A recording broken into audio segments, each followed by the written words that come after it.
এবার সুকান্ত মজুমদারের প্রশংসায় দেব। কুশমন্ডির সভায় সুকান্ত মজুমদারের প্রশংসা করলেন অভিনেতা দেব।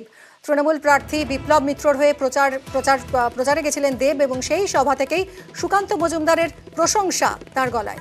নিজের প্রচারে দেবের রেকর্ডিং শোনান, দেবের এই বক্তব্যের রেকর্ডিং শোনান সুকান্ত মজুমদার।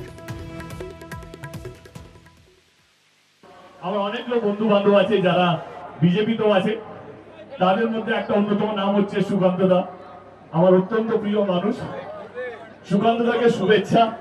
যে রাজনীতির ময়দানে যেই জিতুক না কেন, আমার মনে হয় যে মানুষ যাকে ভালোবাসবে, মানুষ যাকে বিশ্বাস করবে, তারই যেন জয় হয়। তো এই মঞ্চ থেকে সুকান্ত মজুমদারকে অনেক অনেক শুভেচ্ছা রইল। কে জিতবে কে হারবে আমরা 4 জুনে দেখে নেবো।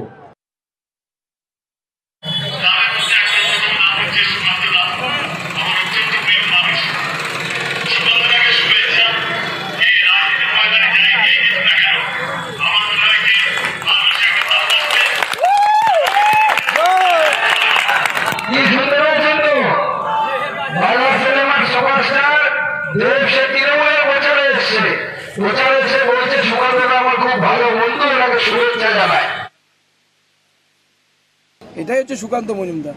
দেবের মতো বাংলা সিনেমার সুপারস্টারও এসে বলে যে সুকান্ত দা আমার খুব ভালো বন্ধু, আমি আগে সুকান্ত দাকে নিয়ে বলবো, তারপরে বিপ্লব মিত্র নিয়ে বলবো।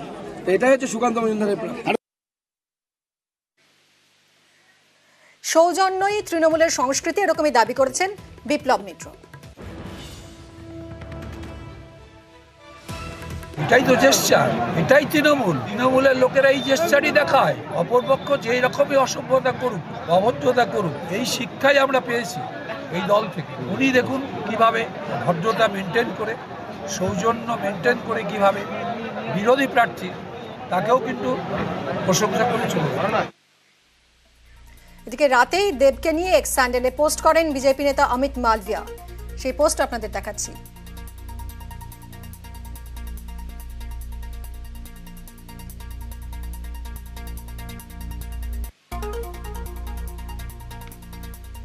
পাল্টা অমিত মালভিয়ার উদ্দেশ্যে এক্স স্যান্ডেলে পোস্ট করেছেন দেবও। ফের সুকান্ত মজুমদারকে শুভেচ্ছা জানান দেব।